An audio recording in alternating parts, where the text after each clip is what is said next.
A ship vanishes without a single distress call. This is the chilling reality of the Marysburgh Vortex, a stretch of water in Lake Ontario known as its very own Bermuda Triangle. For more than a century, this area has been the stage for a series of baffling disappearances and strange phenomena that defy simple explanation. By the end of this exploration, you will understand the compelling mix of science and legend surrounding one of the Great Lakes' greatest enigmas. We will investigate why seasoned sailors fear its waters, and what could possibly explain ships and crews vanishing into thin air. Why does this particular patch of water seem to hold so many secrets? This mysterious zone of water lies in the eastern basin of Lake Ontario, a triangle of sea-like expanse primarily bordered by Main Duck Island and Stony Point. While the lake itself is a familiar feature, this specific patch has earned a dark reputation all its own. It is a place where the ordinary rules of navigation seem to falter, where the water itself feels different. Over the decades, the sheer volume of strange occurrences here led to its inevitable nickname. Just as the Bermuda Triangle in the Atlantic is known for its legendary disappearances, this area became known as the Marysburgh Vortex, Lake Ontario's own triangle of mystery. The comparison is not made lightly.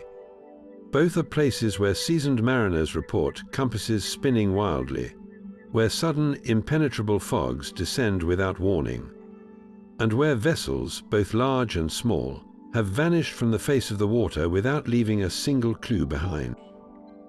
This nickname was not born from a single event, but from a chilling pattern of the unexplained that has persisted for more than a century. Why would this specific location, and not another, become the focal point for so many eerie tales and tragic losses? The answer may begin with the very nature of the water itself. The year was 1889, and the schooner Bavaria was a familiar sight on Lake Ontario. A two-masted wooden vessel, she was built for hauling cargo, a workhorse of the Great Lakes. Under the command of Captain James H. Cull and his crew of 8, the Bavaria was a reliable ship, seasoned by many journeys across the lake's often turbulent waters.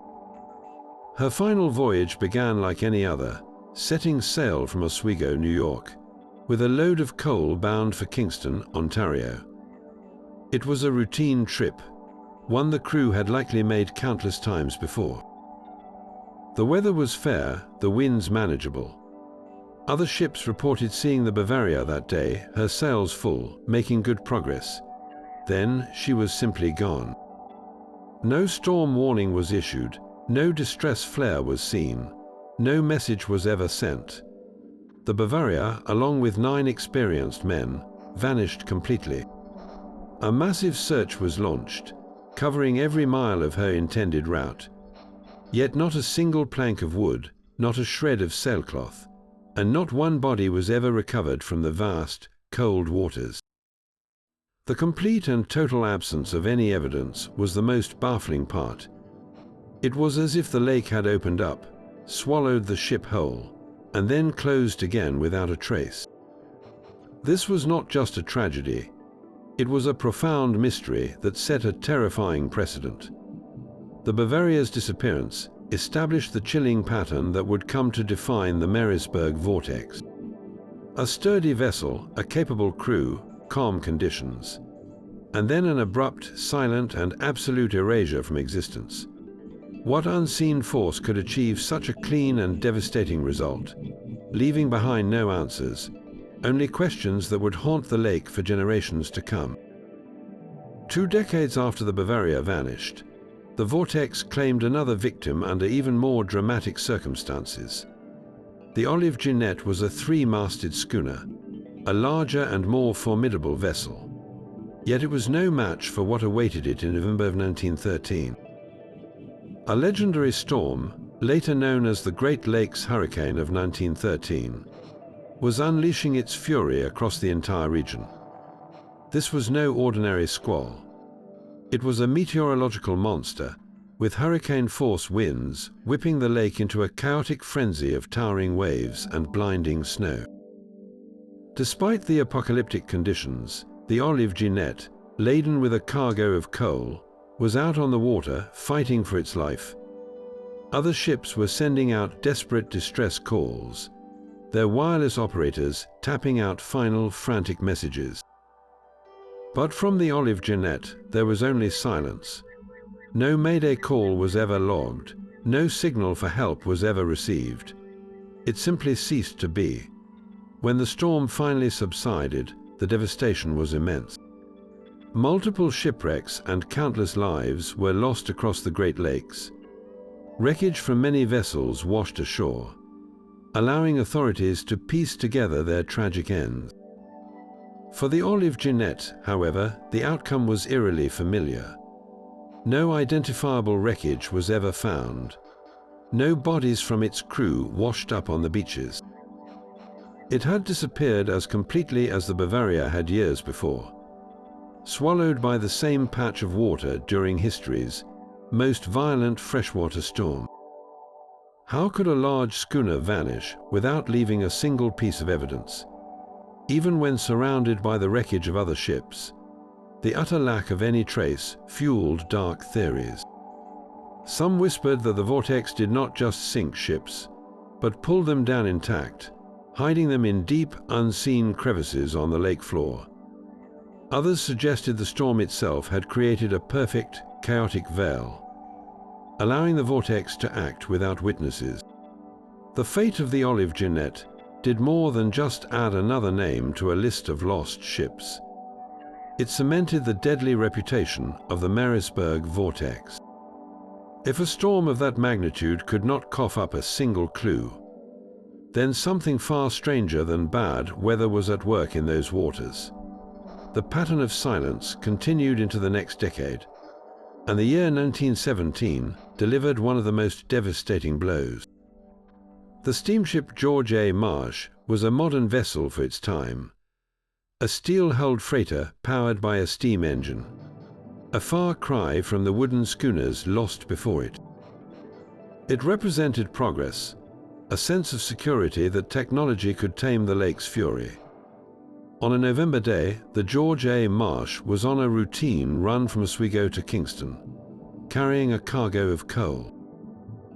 The weather was challenging, a typical autumn gale with strong winds and building waves, but nothing a ship of its build could not handle. It was last seen by another vessel, battling the seas but making headway, its position placing it squarely within the eastern basin of Lake Ontario. Then radio silence, no distress call, no final message, just an abrupt end to all communication. A search was launched as soon as the ship was reported overdue, but the stormy lake revealed nothing. Not a single life preserver, not a solitary piece of deck furniture. Not one body from its 22 crew members was ever found. The George A. Marsh, a substantial steel ship, and every soul aboard had been wiped from the world. The human cost of this single event was staggering. 22 families were left with no answers, no closure, and no graves to visit. They were left only with the haunting image of a sturdy ship and their loved ones, swallowed by the lake without a whisper. This loss struck a deeper chord than any before it. The vortex was not just swallowing old wooden ships, it was claiming modern steel ones, too. It seemed to make no distinction, proving that no era of maritime technology was safe from its grasp. The mystery was no longer just about strange phenomena. It was about the profound and personal tragedies left in its wake. How could a lake known to so many for recreation and commerce hold such a relentless and deadly secret? Decades later, the lake seemed to demand another offering. In the autumn of 1972, the MV Picton, a modern motor vessel, embarked on a short journey from Rochester to Kingston. This was not a wooden schooner from a bygone era, but a steel-hulled workboat, equipped with a reliable engine and modern navigational equipment. It was the kind of vessel that inspired confidence, a testament to how far shipbuilding had come since the days of the Bavaria. The weather on Lake Ontario that day was not ideal, with building winds and waves. Yet it was nothing the Picton and its experienced two-man crew should not have been able to handle. They were seasoned on these waters, familiar with the lake's moods. Then radio silence fell. No distress signal was ever sent. When the vessel failed to arrive at its destination, a massive air and sea search was launched, scouring the lake's surface for any sign of the boat or its crew. The search found nothing, not a single life jacket, not an oil slick, not a solitary piece of debris. The MV Picton, a symbol of modern maritime capability, had been erased just as completely as the ships that came before it. This disappearance sent a chillingly clear message. The Vortex did not care about the age of the ship or the technology it carried. The same force, or whatever it was, that had claimed wooden schooners and early steamers was still very much active, and it was just as hungry. If a modern vessel with two capable men could vanish without even a moment to call for help, then what truly lay beneath those deceptively calm surfaces? The mystery was not a relic of history, but a present and ongoing danger. Lake Ontario's weather can turn on a dime, transforming from serene to savage in a matter of minutes. This volatility is a key piece of the Vortex puzzle. The lake is vast and relatively shallow, acting like a giant heating plate that fuels sudden, violent storms. A warm, sunny afternoon can be shattered by a microburst, a concentrated column of sinking air that hits the water surface with explosive force, like an invisible fist from the sky. These wind shears can easily capsize a vessel, giving the crew mere seconds to react before the water closes over them. Then there are the legendary waves known as the Three Sisters. This is not just one big wave, but a deadly trio of massive, consecutive walls of water. Sailors' lore describes them as a set of three rogue waves, each one larger than the last, rolling in quick succession. A ship might survive the first punishing wave, only to be struck by the second while it is still unstable, and then be completely submerged by the third. The deck is flooded, the hull is battered, and the vessel is pushed under before anyone can reach a radio. These meteorological phenomena provide a compelling scientific rationale for the silence. A ship caught in a microburst or a set of Three Sisters isn't sinking in a slow, controlled manner. It is being obliterated in an instant. The violence is so sudden and complete that there is no time for a mayday call, no time to launch a lifeboat, only time for the lake to claim another victim.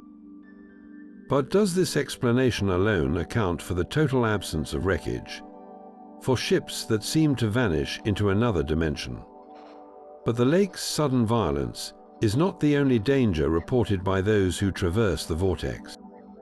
Many experienced sailors and pilots have spoken of a more subtle, yet equally unnerving, phenomenon.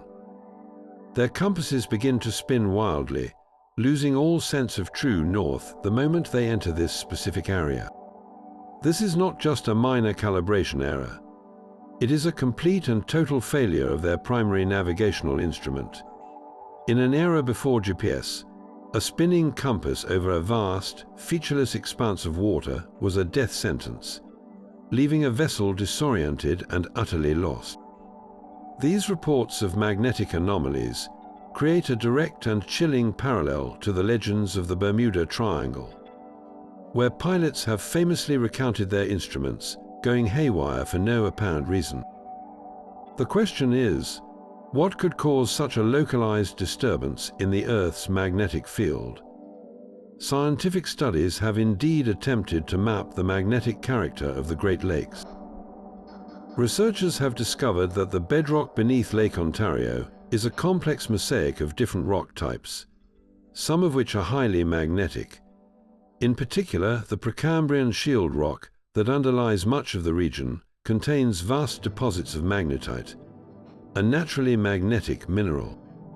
Imagine a powerful, unseen magnet lying on the lake floor, its influence reaching up through hundreds of feet of water to disrupt the delicate needle of a ship's compass. This is the geological reality that could explain the strange readings. The effect would be highly localized, creating pockets of magnetic chaos that a vessel might sail directly into without warning. One moment your compass is steady, the next it is spinning in a dizzying circle as you pass over a particularly dense concentration of magnetic rock. Could these hidden geological formations be the simple, scientific heart of the vortex mystery? They certainly account for the tales of lost direction. Yet, one has to wonder if a spinning compass alone is enough to explain a total and instantaneous disappearance, leaving not a single piece of wreckage behind.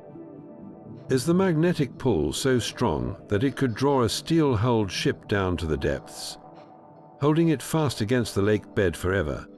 Beneath the surface of these treacherous waters lies a landscape as dramatic and unforgiving as any mountain range. The lake floor within the vortex is not a smooth, sandy plain. It is a chaotic terrain of deep, yawning trenches and sheer underwater cliffs. Imagine sailing over what appears to be a uniformly deep area, only to have the bottom suddenly fall away into a chasm hundreds of feet deep. These dramatic drop-offs are not just geological curiosities. They are active engines of danger. The water flowing over these sharp contours does not move in a steady, predictable stream. It churns and twists, creating powerful, localized currents and violent upwellings that can seize a vessel without warning. A ship caught in one of these underwater rivers could be pulled sideways, its hull slammed against a hidden wall of rock, or its bow forced underwater by a sudden, powerful upsurge. The force is immense and utterly silent, an unseen hand grasping from the depths. This complex topography also creates a graveyard of hidden shoals and uncharted rocks. A captain relying on an outdated chart might believe he is in safe, deep water, when in reality a jagged spine of limestone lies just feet below his keel. In a storm with visibility near zero, and waves tossing the ship like a toy, the chance of striking one of these submerged hazards increases exponentially.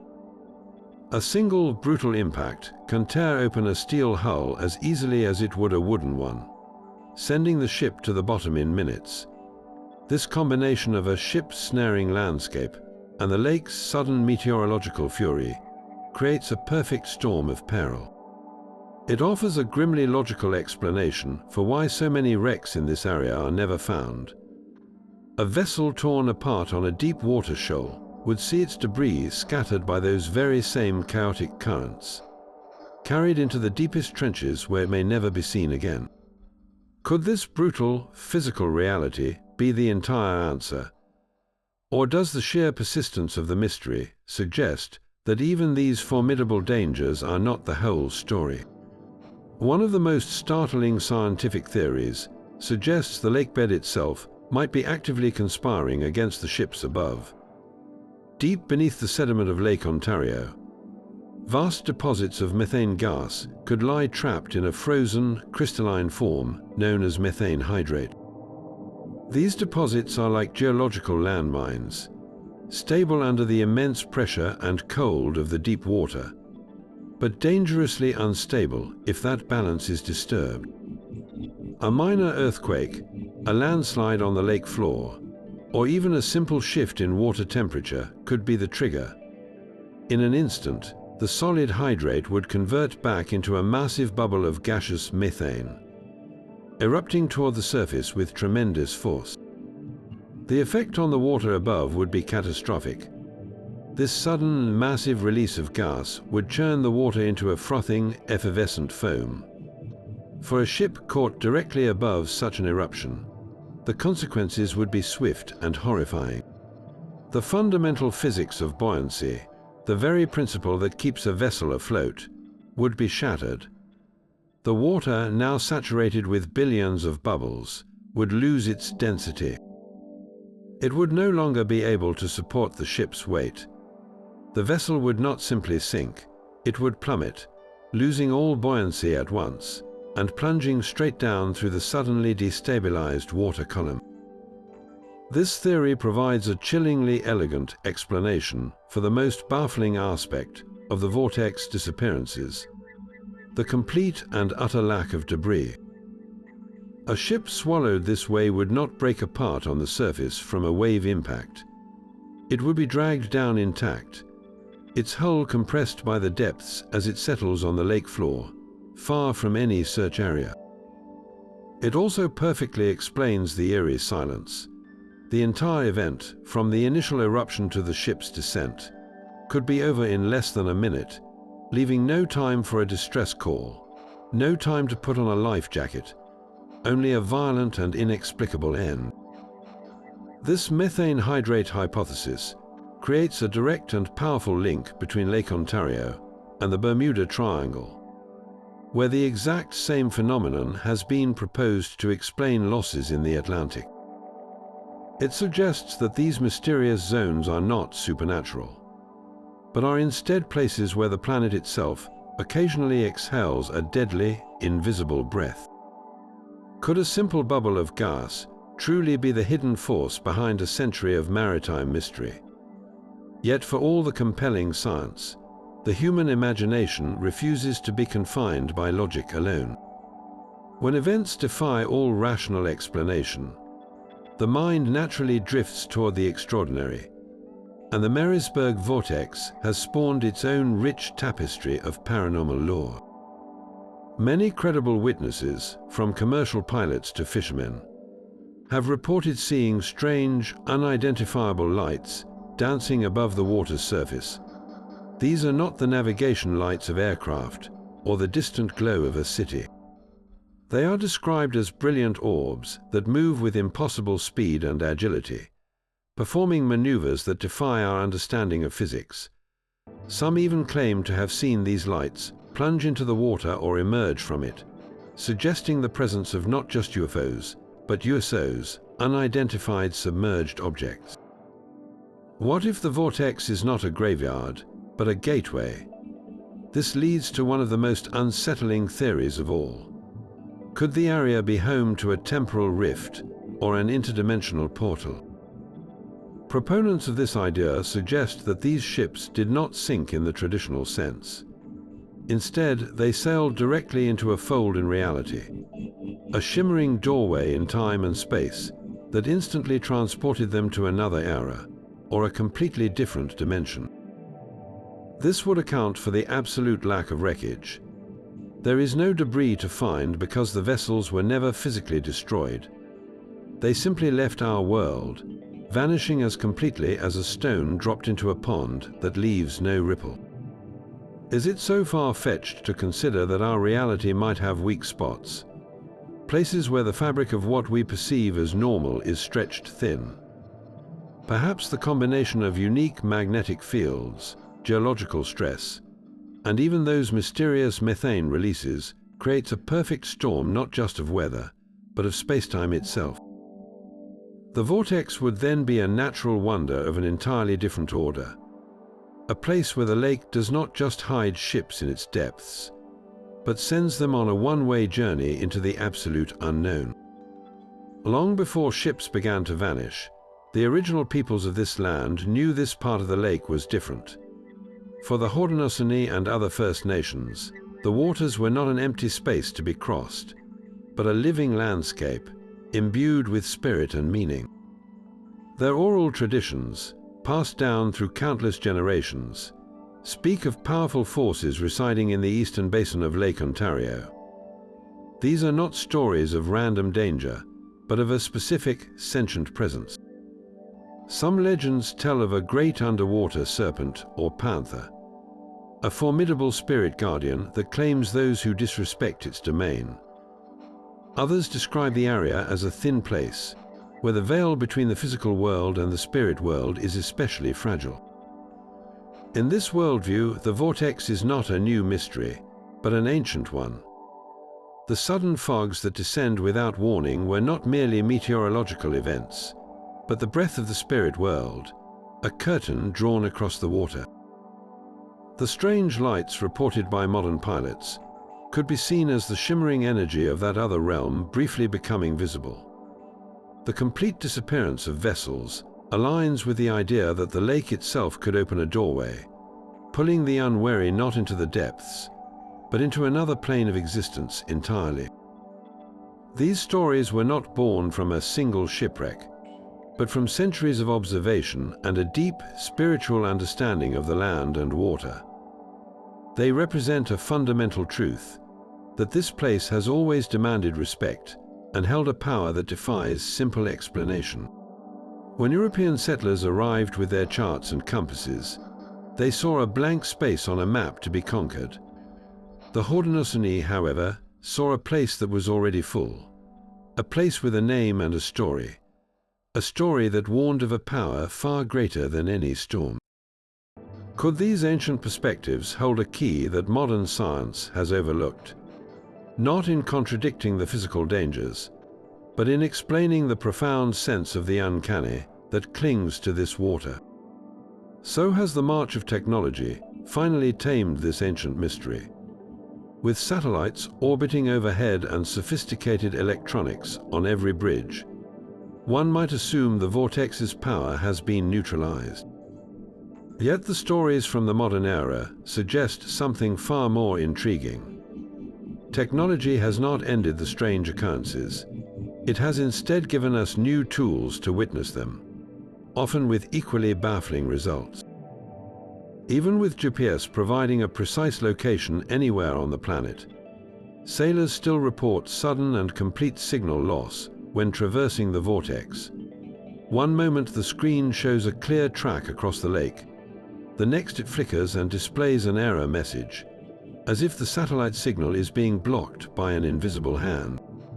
Radar, which can see through fog and darkness, sometimes paints a picture of a clear path ahead, only to show a massive, ghostly return where no land or ship exists. These electronic gremlins are the modern equivalent of the spinning compass, a high-tech failure that leaves crews feeling just as vulnerable and disoriented as their predecessors. There are accounts from experienced captains who describe their depth sounders going haywire, showing the lake floor suddenly dropping away to impossible depths, and then soaring up to shallow ledges in the span of a few seconds, a reading that contradicts every known chart of the area. These are not malfunctions that can be easily explained away by sunspots or faulty wiring. They are consistent, localized anomalies that persist in the age of silicon and satellite signals. The technology meant to demystify the lake has, in a way, only deepened the enigma by providing digital proof that something is fundamentally unusual about that patch of water. The vortex is not a ghost of the past. It is a phenomenon that has evolved, learning to interfere with the very systems we created to defy it. What does it mean when our most trusted tools fail us in the same place, generation after generation? For every ship lost to the vortex, there are those who sailed to the edge of that same abyss and live to tell the tale. Their stories offer a terrifying glimpse into the moment the lake turns against you. One such account comes from a seasoned fisherman aboard a sturdy tugboat in the 1950s. He described a day that began with calm waters and clear skies, a routine passage through the eastern basin. Without any warning, a fog descended so thick and so sudden that it felt like a physical wall. It was not a natural grey mist, but an eerie, glowing white that swallowed the world. At the same instant, the boat's compass began to spin in a frantic, dizzying circle. The experienced captain, a man who had navigated these waters for decades, was instantly rendered lost. He had no sense of direction, no horizon, only the oppressive, luminous whiteness. The crew could hear other ships sounding their horns in a blind panic, but the sounds seemed to come from every direction at once, a disorienting chorus of fear. They drifted for what felt like an eternity, convinced they were about to be rammed by an unseen vessel or pulled into the depths. Then, as abruptly as it arrived, the fog lifted. The compass settled. They were alone in the middle of the lake, shaken to their core. The ordinary world restored around them as if nothing had happened. This was not just bad weather. This was an event that felt intelligent and malevolent, a force that toyed with their perception and their very sanity. Another near miss involved a modern sailing yacht, equipped with every electronic navigation aid available.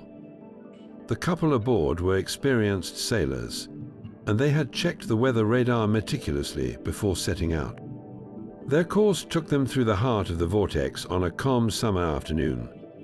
The first sign of trouble was the GPS. The screen, which had shown a steady course line, suddenly went blank, then flashed the word "signal lost." Puzzled but not yet alarmed, they switched to their backup unit, only to find it was equally dead. Before they could process this, the wind, which had been a steady breeze, vanished completely. The lake's surface became as smooth and reflective as glass, a phenomenon sailors call a dead calm. But this silence was unnerving, an absolute absence of sound and motion that felt deeply wrong. Then the water around them began to churn, not from wind, but from some powerful upheaval from below. A series of massive, swirling boils erupted on the surface, rocking their 40-foot yacht violently.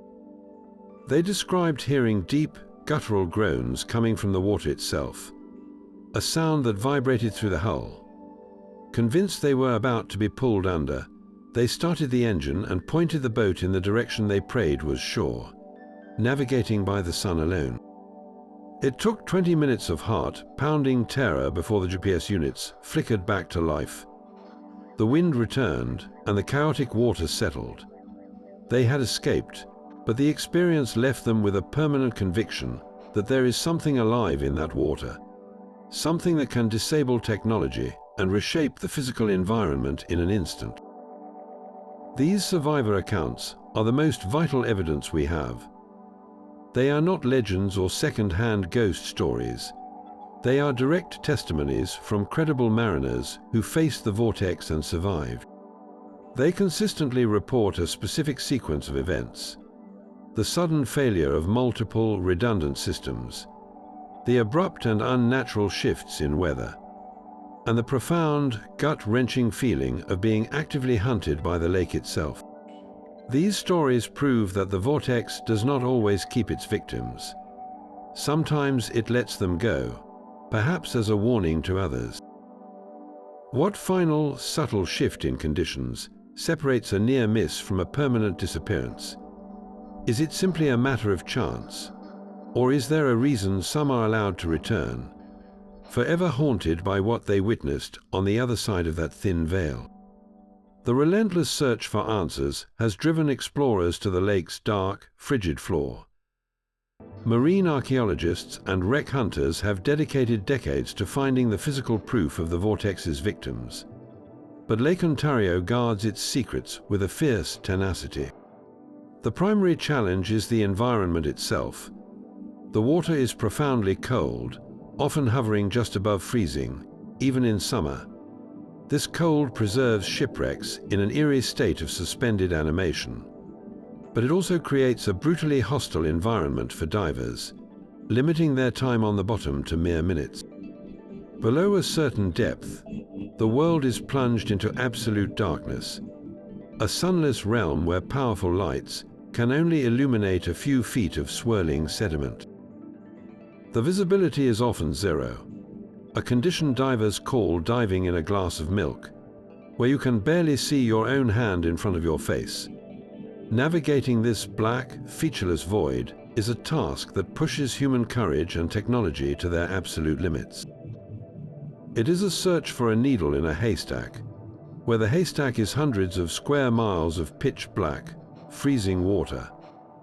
How do you find a ship that left no trail, in a place that seems designed to hide all evidence of its passing? Despite these overwhelming odds, A handful of wrecks have been found, their identities painstakingly confirmed. One such discovery was the steamer Comet, which sank after a collision in the late 19th century. Its wreck sits upright on the bottom, a ghostly monument preserved by the cold freshwater. Finding the Comet was a triumph, but it also highlighted a stark reality. This was a ship whose fate was known, a vessel that sank in a documented accident with survivors. The true prizes, the ships that vanished without a trace like the Bavaria and the George A. Marsh remains stubbornly elusive. Each new expedition that scans the lakebed with sophisticated side-scan sonar adds more empty maps to the chart, not more answers. The sonar paints a detailed picture of the bottom, revealing boulders, drop-offs, and geological formations. But the distinct, haunting shape of a ship's hull is a rare and precious find. The vortex seems to have two categories of victims, those it allows us to find, and those it swallows whole. The enduring absence of its most famous victims is, in its own way, the most compelling evidence that something extraordinary is at work here. If they are down there, why have our best technologies failed to locate them? The parallels between Lake Ontario's vortex and its infamous Atlantic cousin are too striking to ignore. Both are places where the reliable rules of navigation seem to be temporarily suspended, where technology fails in eerily similar ways. Pilots over the Bermuda Triangle have long reported their magnetic compasses spinning uselessly, and sailors on Lake Ontario tell the exact same story.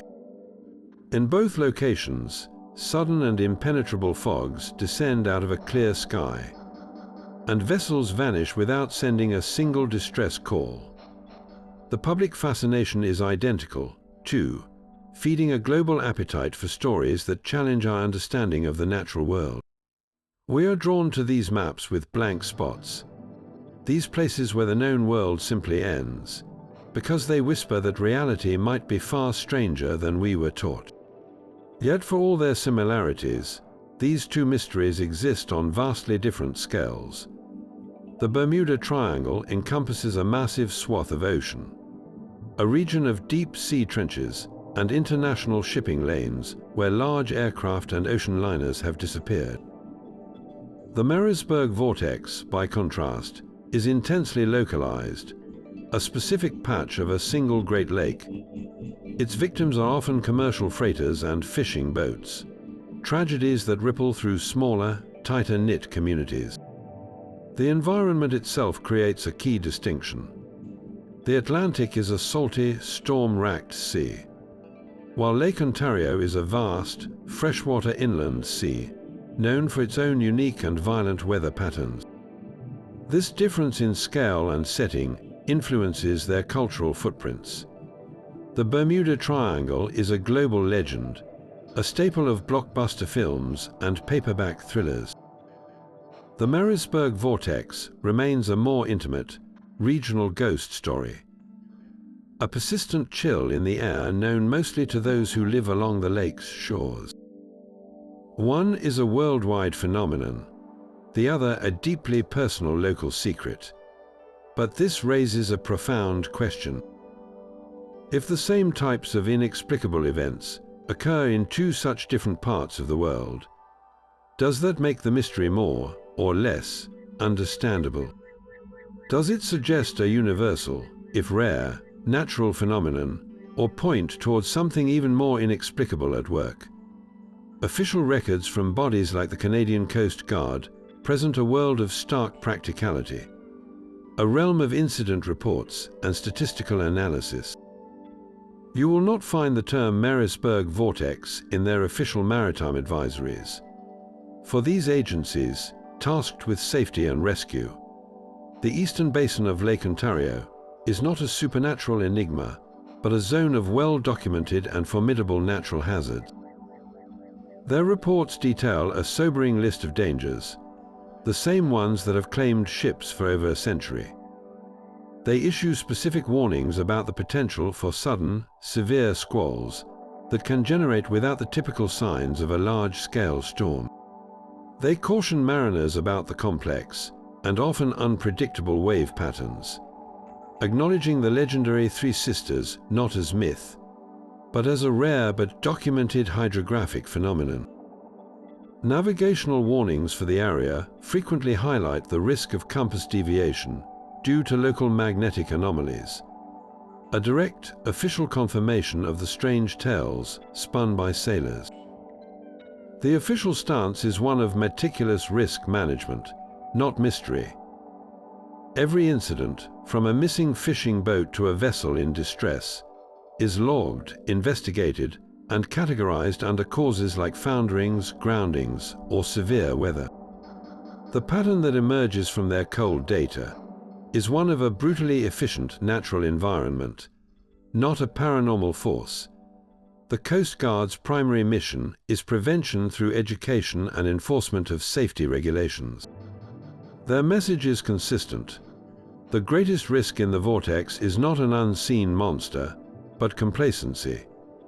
They emphasize the critical importance of checking weather forecasts obsessively, filing a detailed float plan before every voyage, and ensuring all communication and safety equipment is in perfect working order. This practical focus raises a compelling question. Does the official dismissal of the vortex legend stem from a knowledge that the natural dangers are explanation enough, or from a professional reluctance to validate a concept that could distract from the tangible, preventable causes of maritime tragedy? The silence in their reports regarding the supernatural is deafening, but their incessant warnings about the lake's very real fury speak volumes. This enduring mystery has not gone unnoticed by storytellers and media creators. The legend of the Marysburgh Vortex has been fertile ground for authors and documentary filmmakers, each adding a new layer to its public persona. Books with dramatic cover art promising untold secrets line shelves, often framing the disappearances not as tragic accidents, but as deliberate acts by an intelligent, malevolent force. These narratives frequently prioritize the most sensational theories, from interdimensional portals to ancient curses, weaving a tale that is often far more compelling than a simple weather report. Documentaries, with their somber narrators and dramatic reenactments, follow a similar path. The camera lingers on the lake's surface on a calm day, making its serene beauty feel sinister and deceptive. They interview eyewitnesses who describe their terrifying encounters, but rarely give equal weight to the Coast Guard's statistical analysis of storm patterns. This selective storytelling creates a powerful feedback loop. A television special highlights the magnetic anomaly theory, and suddenly, dozens of online forums light up with new speculation, each post adding another thread to the ever-expanding tapestry of the myth. The line between documented oddity and pure folklore becomes permanently blurred. How much of what we believe about the vortex is based on fact, and how much is a story we have collectively chosen to believe because it is more thrilling than the truth? This media amplification has a real-world effect, transforming a local maritime hazard into a full-fledged supernatural legend, a destination for the curious and the brave. It invites a new kind of visitor to the lake's shore, not just sailors and fishermen, but paranormal investigators and adventure seekers, all hoping to catch a glimpse of the unknown for themselves. The cold, dark depths of Lake Ontario have not gone unchallenged by science. Determined to replace legend with data, researchers have launched multiple expeditions into the heart of the vortex, armed with instruments instead of superstition. One of the most significant efforts was a comprehensive geomagnetic survey, a meticulous mapping of the lake's invisible magnetic personality. Towing sensitive magnetometers behind their research vessels, scientists charted the strength and direction of magnetic fields across the entire eastern basin. Their findings were startlingly clear. The data revealed powerful and highly localized magnetic anomalies, intense spikes in the magnetic field that corresponded perfectly with areas of reported compass failure. These were not subtle shifts, but dramatic needle-spinning deviations caused by massive, concentrated deposits of magnetic rock on the lake floor.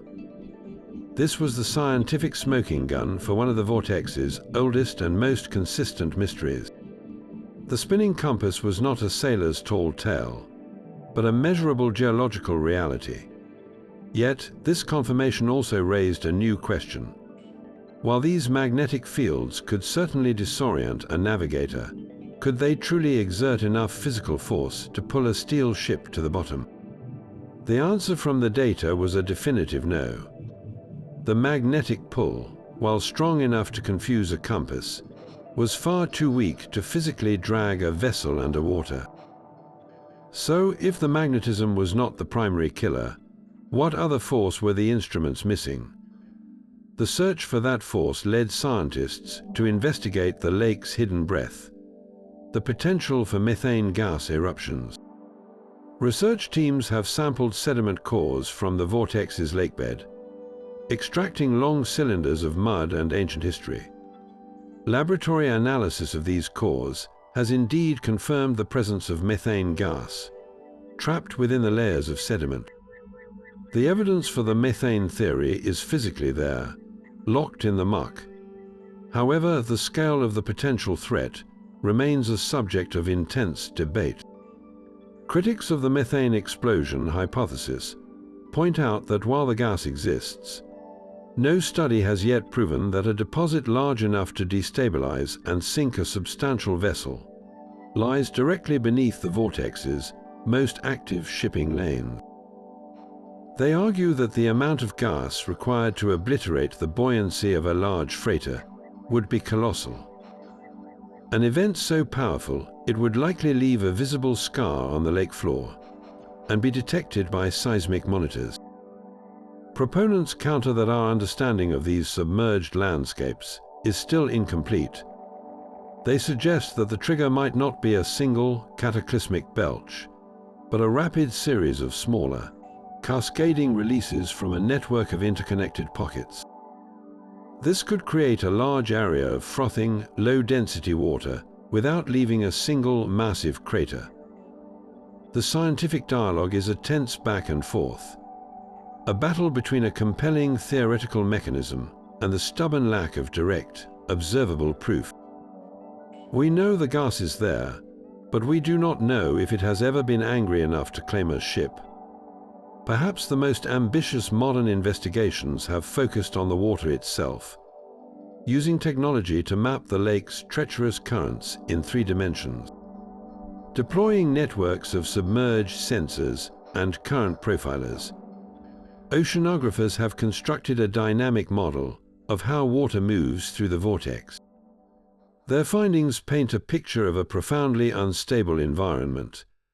The complex topography of deep trenches and underwater cliffs acts like a natural blender, creating powerful, unpredictable downdrafts and upwellings. These are not the gentle, large-scale currents that flow across the lake, but violent, localized jets of water that can form with little warning. A ship, especially one with a deep keel, sailing over a particularly turbulent trench, could be suddenly caught in a downward flowing river within the lake, a submerged waterfall pulling its bow deep under the surface. Combined with a massive wave from a microburst storm striking at the same moment, the combined forces could easily drive a vessel under in a matter of seconds. This research provides a terrifyingly plausible scenario that requires no methane or magnetism, just the raw hydraulic power of moving water amplified by a deadly landscape. It is a reminder that the lake itself, in its most primal state, possesses more than enough violence to explain the silence. So where does this leave us? Science has confirmed the magnetic anomalies, verified the presence of methane, and documented the killer currents. We now have solid empirical reasons for the compass failures, a potential mechanism for instant sinking, and a clear map of the physical hazards. Yet, the core of the mystery remains stubbornly intact. Why do these specific, measurable dangers seem to converge with such lethal precision in this one small area, generation after generation? The data gives us the components of the trap, but it cannot yet tell us why the trap seems so perfectly and so persistently set. Amidst the swirling theories of magnetic fields and methane explosions, a far more mundane, yet equally deadly, factor must be considered. The simplest explanation for any tragedy on the water often lies not with the lake, but with the people navigating it. Human fallibility, compounded by the vortex's inherent dangers, creates a perilous cocktail of chance and error. Even the most experienced captain is still human, susceptible to fatigue, stress, and simple miscalculation. Imagine a skipper relying on a paper chart that is subtly outdated, missing a newly shifted shoal. He believes he is in a safe channel, but the lake floor has other plans. A single misjudgment of distance in fading light, a momentary misreading of the barometer, or the decision to press on just a little longer as the sky darkens can cascade into catastrophe with terrifying speed. In the vortex, there is no margin for error. A small navigational mistake that might be correctable on another part of the lake could place a vessel directly in the path of a developing microburst or a rogue wave. This is the role of sheer, brutal mischance. What are the odds that a ship suffering a sudden mechanical failure, like a rudder cable snapping or an engine seizing, would have that failure occur at the precise moment it was traversing the most treacherous underwater topography on the entire lake? It is a confluence of bad timing that offers no second chances. The lake provides the lethal environment, and human error provides the key that unlocks the trap. This skeptical perspective forces a difficult question. Could the legend of the Marysburgh Vortex be, in part, a story we tell to make sense of random, terrible luck? By attributing a loss to a mysterious vortex, we give a name to the chaos, imposing a pattern on events that might otherwise be unbearably senseless. It is easier to accept that a ship was taken by a powerful, unseen force than to accept that a highly skilled crew made one small, fatal mistake on a day when the lake was feeling particularly unforgiving. This is not to dismiss the documented anomalies, but to acknowledge that the human element is the unpredictable variable in an already volatile equation. The vortex may not need a supernatural explanation to be deadly. It may simply be a place where the consequences of being human are amplified to their most extreme and final degree. The lake itself has a seasonal heartbeat, a rhythm of life and death that pulses through its waters. Each autumn, as the days shorten and the sun's angle drops, the vortex enters its most volatile phase. This is the season of the legendary November gales, fierce storms born from the colossal clash of cold, dry air sweeping down from the Arctic meeting, the still warm, moisture-laden air clinging to the vast surface of the lake. The result is meteorological chaos. Winds can scream across the water for days on end, whipping the lake into a seething cauldron of waves that rival those of the open ocean. For any vessel caught in this fury, the risk is multiplied exponentially. A ship already battling hurricane-force winds is far more vulnerable to the vortex's other hidden traps. A sudden compass failure during a whiteout blizzard is a death sentence. A rogue wave from the Three Sisters is more likely to find its mark when the entire sea is a churning madness. The violent currents churned up by the storm would effortlessly scatter any wreckage, carrying it into the deepest trenches, ensuring another permanent disappearance. The historical record seems to confirm this seasonal danger, with a chilling number of the most famous vanishings occurring in the late autumn months. as if the vortex awakens with a greater hunger when the winter winds begin to howl. But the lake's ecological cycles add another, more subtle layer of risk. During the warm summer months, the combination of sunlight and agricultural runoff can trigger massive algal blooms. These vast, greenish clouds in the water might seem like a mere nuisance, but they can disguise the lake's true nature. Thick blooms can severely reduce visibility just below the surface, hiding floating debris or even masking the telltale swirl of a powerful underwater current. More ominously, as these immense colonies of algae die and decay, they sink to the lake floor, where bacteria consume them in a process that depletes the water of oxygen. This can create large dead zones, areas where most aquatic life cannot survive.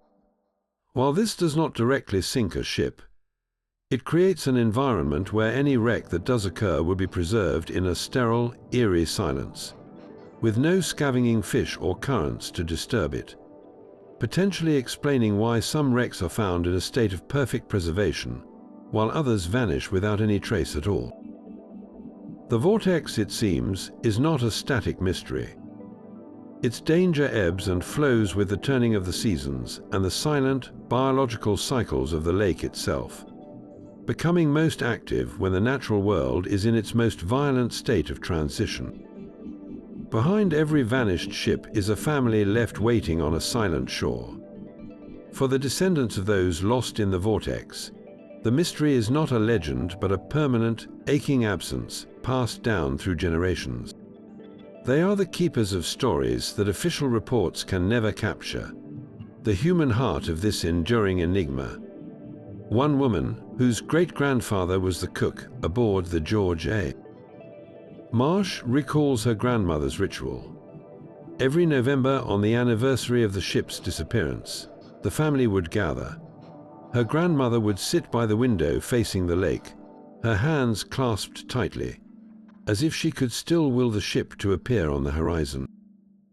She spoke of her father as a man who loved a good joke and always carried peppermints in his pocket for his children.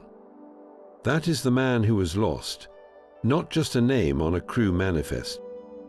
For this family, the vortex stole a father's laughter and left behind a lifetime of quiet, unanswered grief.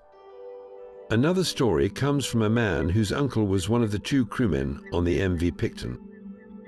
He was a young man, newly married, who saw the boat as his future. After the disappearance, his wife refused to move away from the lake. She spent years walking the shoreline, her eyes scanning the water, certain that some sign would eventually be returned to her. That vigil defined her entire life, a testament to a love interrupted by the lake's impenetrable silence. These are not tales of ghosts, but of living people forever shaped by a single, inexplicable event. The vortex's true cost is measured in empty chairs at family dinners, in heirlooms that were never passed down, and in a sorrow that became a family inheritance. How does a community mourn when there is no grave to visit? No final resting place to bring flowers? In the small ports that dot the lake's coastline, the losses are woven into the fabric of the towns themselves. Annual memorial services are held not for one ship, but for all of them, a collective mourning for neighbors and friends who never came home. The local historical societies become archives of memory, preserving faded photographs and the last letters sent home by crew members. These letters, often filled with mundane details about the weather or a request to pick up supplies, become sacred texts. They are the final, fragile threads connecting the living to the lost, a poignant reminder that these were ordinary men on an ordinary day, right up until the moment the extraordinary took them. The legend of the Marysburgh Vortex, for these communities, is not a spooky campfire story. It is a solemn history, a warning whispered from parent to child about the respect the lake demands. It is the reason some fishermen still touch their hats when passing a certain point on the water. A small, superstitious gesture honoring those who sailed into the mystery and never returned. The lake took their bodies, but it could not erase their stories. Perhaps the vortex is not an isolated anomaly, but a single node in a vast, invisible web. This idea draws us into the world of esoteric geography, where ancient traditions and modern metaphysical theories speak of ley lines, powerful streams of earth energy that crisscross the globe like spiritual arteries. According to this view, the Marysburgh Vortex is not a random accident of geology, but a deliberate and potent intersection point on this global grid.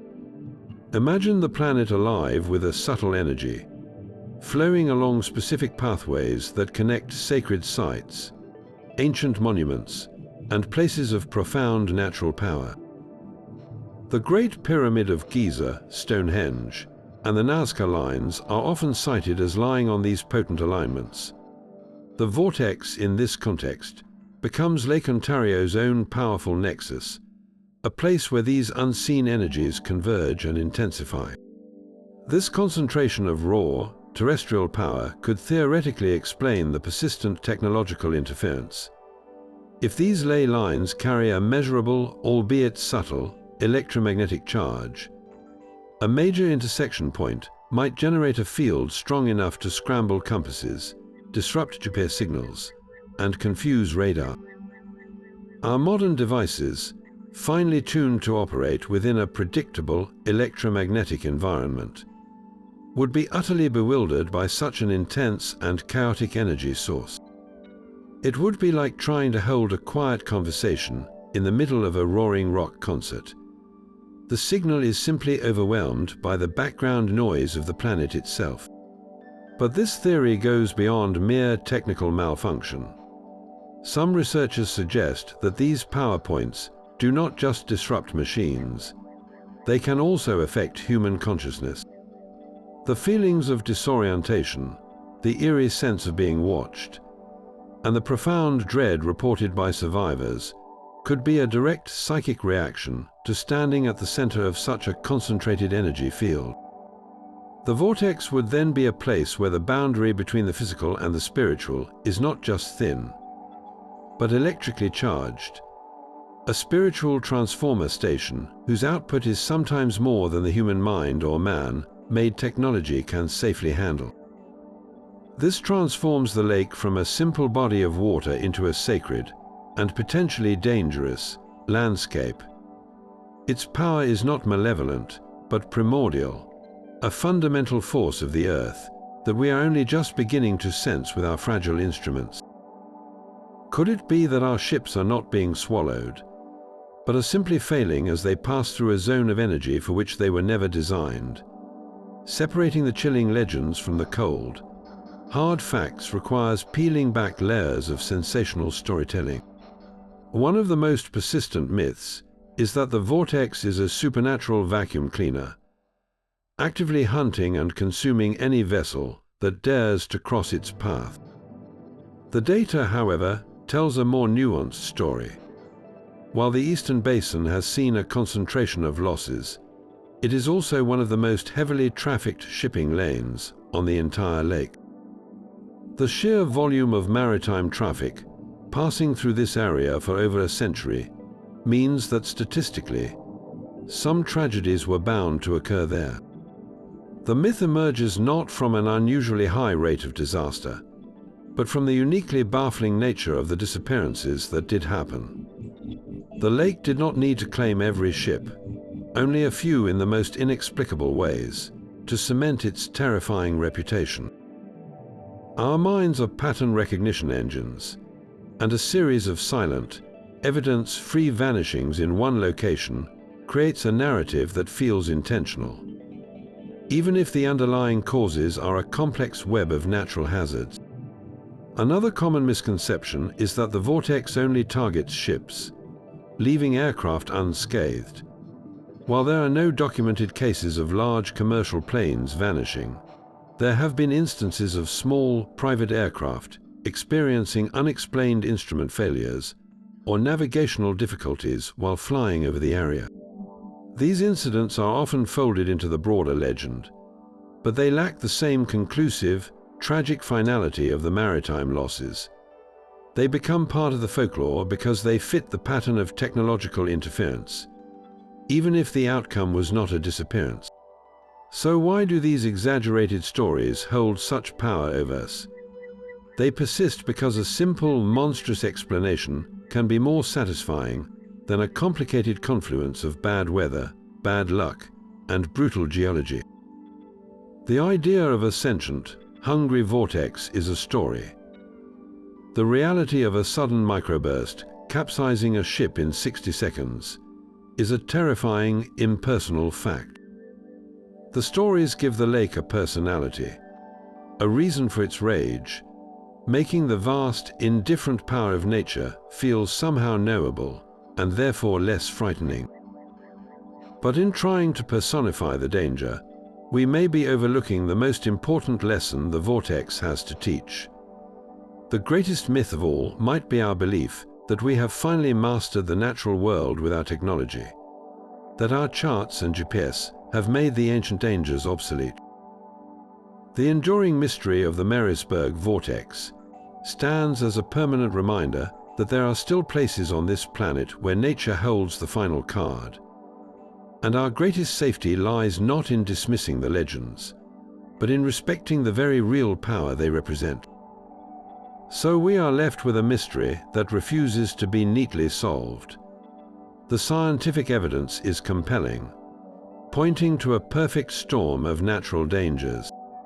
We have the confirmed magnetic anomalies spinning compasses, the documented violence of microbursts and rogue waves, and the powerful ship-snaring currents generated by the lake's chaotic floor. The methane theory offers a chillingly elegant explanation for a total, silent disappearance. Yet the human stories and the persistent sense of the uncanny suggest there might be more to the puzzle. The ancient indigenous warnings of a spirit filled thin place. The modern accounts of inexplicable lights and electronic failures, and the sheer depth of the grief left behind all speak to an enigma that transcends simple data. The Marysburgh Vortex endures not because we lack explanations, but because we have too many, and none of them fully extinguish the haunting question of what truly happens when a ship and its crew are erased from our world without a trace. This lake, so familiar to millions, holds a secret in its eastern depths, a reminder that some mysteries are not meant to be solved, only respected. What do you think lies at the heart of this enduring legend? Have you ever had a strange experience on Lake Ontario? Or do you have a theory of your own about the vortex? Share your thoughts and stories in the comments below. We would love to hear from you. And if you are drawn to the world's great unsolved mysteries, make sure to subscribe for more explorations into the unknown.